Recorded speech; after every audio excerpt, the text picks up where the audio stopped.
Hey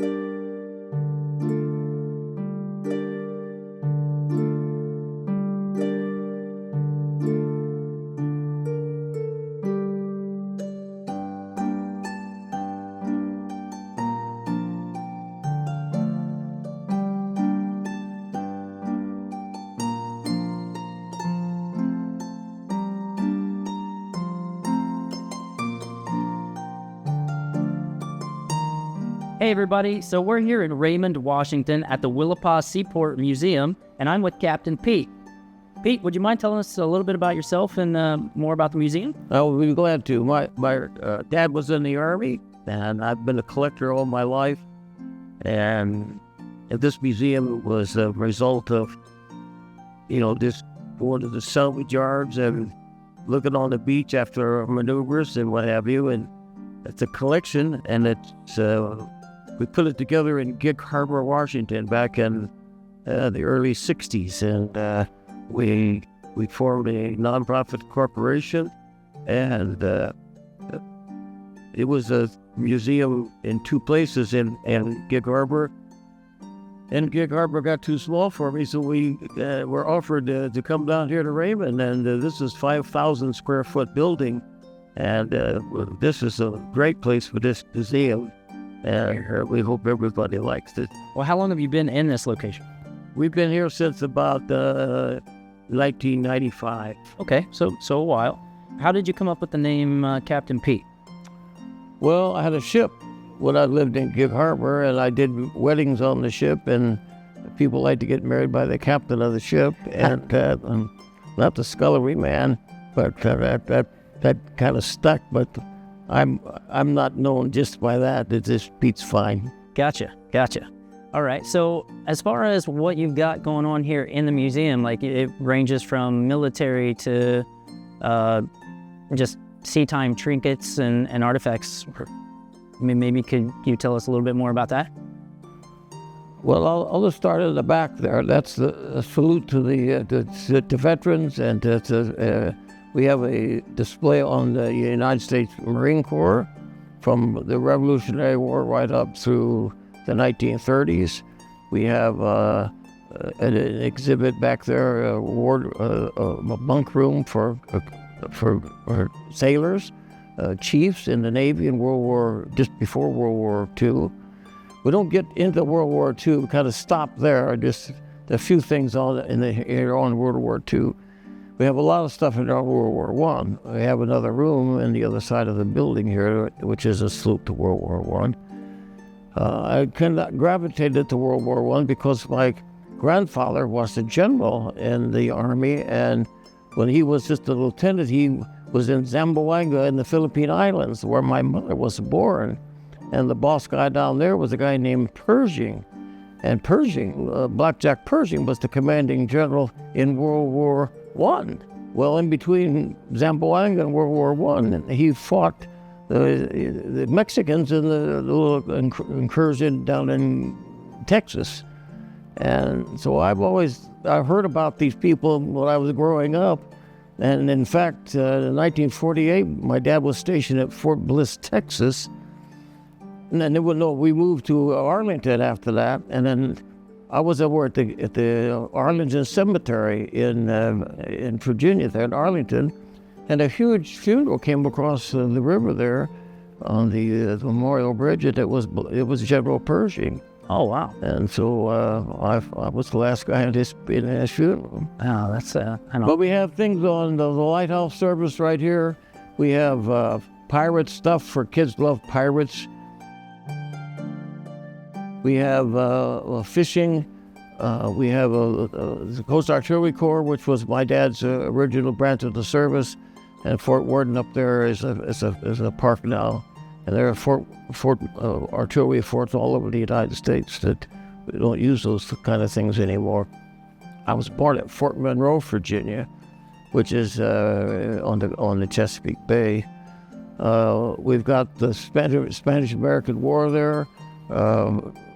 The unknown soldier is in Arlington Cemetery, and we have a wonderful model of the ship that brought him from Le Havre, France, to the United States back in 1918, I think it was.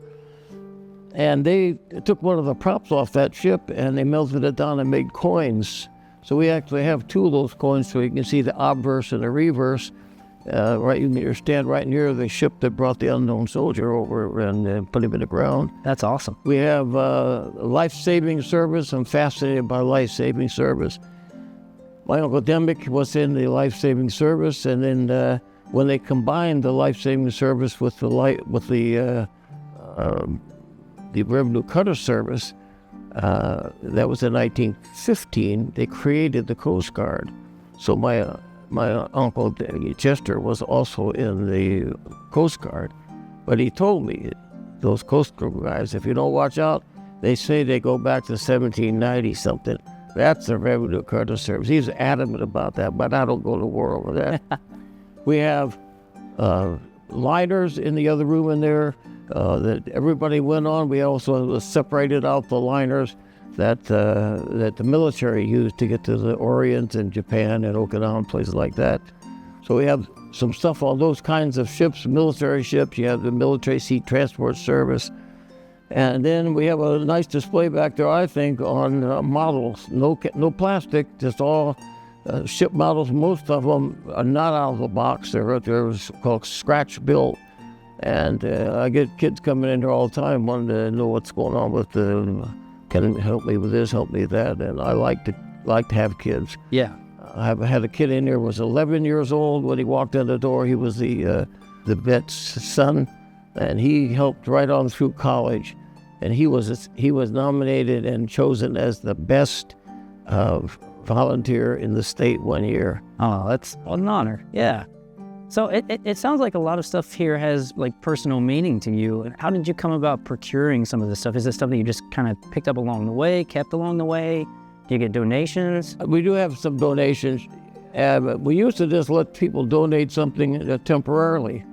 And I just thought, well, they just leave it here. And then we had a Navy bowl in here, and it had been in here for 15, 20 years. And the family came waltzing in here one day and said, "We want that bowl." So I take it out. So if you want to donate some, it's perfect, it's permanent. And if you don't want to donate it, then you can take it back home, because I don't want to be taking things apart when folks come in. Sure. The best model in here was made by a fellow back here, and his family came in to get that. And I was crying so hard I could hardly get the screws out of the deal, and they said, "Well, forget it." They walked out. So that's how that worked out. But to answer your question, I go to gun shows, I go to swap meets, I pay attention to what my neighbor has in his basement, and I've always liked weapons and uniforms and musical instruments. We have a lot of drums and things in here that had to do with the Marine Corps and the Army. And when I was a kid, we all collected during the World War II insignias. And there's a bunch of insignias on display in here too, on the uniforms that they were supposed. I did see that, yeah. It was kind of fun because those guys sometimes would say, "No, kid, I want to save my insignias for a souvenir." So we became psychiatrists in World War II. We got where we'd walk up and say, "Hey, Sarge, are you shipping over?" And they would swear at us and say, "Are you out of your mind? I'm not shipping over. I've already had everybody shooting at me for the last couple of years, and I'm not shipping over." Well, we collect insignias, and we roll out these pennants, and they say, "Would you like to donate some of your brass?" You'd be surprised how many people have something left over from friends and neighbors, and we try to we have a place where it can go. Now, do you guys do like, as far as like mobile setups? So do you go out to like festivals and stuff like that and kind of set up shop? And we have done that. If you go down the street here, we just managed to raise $10 million to refurbish the American Legion building. I happen to be the commander of the American Legion right now. It's always temporarily, but they have 2 display cases in there, and I've managed to keep them full of stuff too. All right, Pete, so do you have anything that's kind of like interactive for kids, maybe even adults? We like to have kids coming in here, and we have a radio shack over there that has a whistle, and here we have the radio communications officer, Ken Bale. He's one of our friends who donated a lot of the radio equipment in here. If you don't have a radio, you might need to get out of somebody's way. So that'd be kind of a small ship. If you got the Queen Mary running you down, it might sound a little louder, like this guy.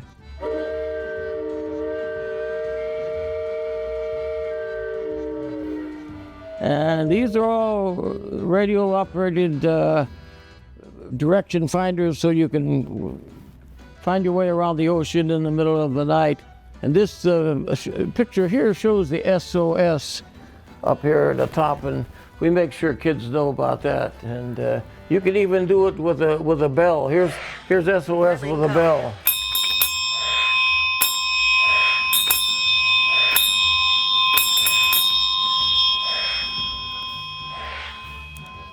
We teach them 2 letters, S and O. And if you can say dit, dit, dit, da, da, da, dit, dit, dit, that is SOS. If you're an extremis in the sea, there's certain times of the day when if you're running a radio, you have to listen to the emergency channel. Not all day, because somebody out there in a life raft that have a battery, it'll run down, so they can run down quickly. So from 3 to 3:30, 9 to 9:30, that's when you have to have, by law, the radio on the frequency, the emergency frequency. And this is what you'll hear right here.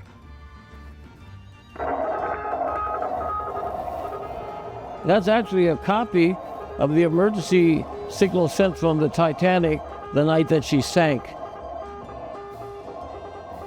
It's pretty windy there, but if you listen carefully, you can hear that. It's 3 dots and 3 dashes and 3 dots. Real fast, they little keats. And when they turned the ships upside down in Pearl Harbor, they were pounding the SOS on the ship's hulls, hoping that they would cut those ships open and rescue those people, and they did succeed some. So at the very least, we've learned how to do an SOS distress call today. In the olden days, kids used to get lost in ice boxes. And some kids have saved their lives just by pounding on the ice box. But that click, click, click, click, click, click, click, click, click. That's what the sailors were pounding with monkey wrenches on the hull of those ships right after Pearl Harbor. Yeah. Now, I did see, we also have, you can hop up here and steer a ship, yeah? Well, this is a wheelhouse off the Van Zee. The Van Zee is still fishing in Alaska, and that the original wheelhouse that was put on that ship in 1913. 1979, they took it off and they put another wheelhouse on there, and this went to the Nordic Museum up in Seattle. They stuck it out in their parking lot, and for 20 years it sat out there. They asked me if I would like to have it. So the president of this museum and Bill Coomer, we went up there to see this, and we decided we'd like to have that. So we made arrangements to get Raglan's to bring a flatbed truck up there to Seattle. The folks up there made arrangements to get a big forklift that would lift that whole thing, and had a wheelhouse and a bunkhouse in back of it, and put it on this flatbed truck. Wow. And I signed the thing off, and they said, it's all set. Goodbye, Pete. And before I could get in my car and leave, the phone rang, and it's the police and the driver. This thing was falling apart, and there were portholes rolling down I-5, and we had to put it back into the parking lot and take it apart. And we saved all the good pieces of lumber. And my friend Paul Michaels then rebuilt that in Gig Harbor with the other pieces that we saved. And now it's there for younger generations to come and play with. Absolutely. If we don't want the kids to touch something, we'll put it behind glass. Otherwise, they're welcome to interact and tinker. Cool. Are there any fan favorites? So when people come in, it's kind of like the hit piece for a lot of people? Believe it or not, the kids like the pirates. And we have a display over there on pirates, and they go bananas over there. They kind of, after they've been in there on the way out, they're back over there. We have cannonballs over there that you can heft. Then if you can tell me how much it weighs, I'll give you a prize. That's That's a hot spot for the kiddos. We have Captain Hook over there. Outside, that if you come over, a little kid, if he just looks over the top, you can see Captain Hook. Pete, let's say for our viewers out there, they want to come and check the place out and maybe see what you guys are up to next. How could they find you guys? It's very simple. They have to have a computer or a phone, push Google, and when that lights up, look for Willapa Seaport Museum, and it's a done deal. Captain Pete, I appreciate your time. Thank you so much. Much obliged, sir. Thank you, sir. We're going to go check out some stuff, all right? Thank you.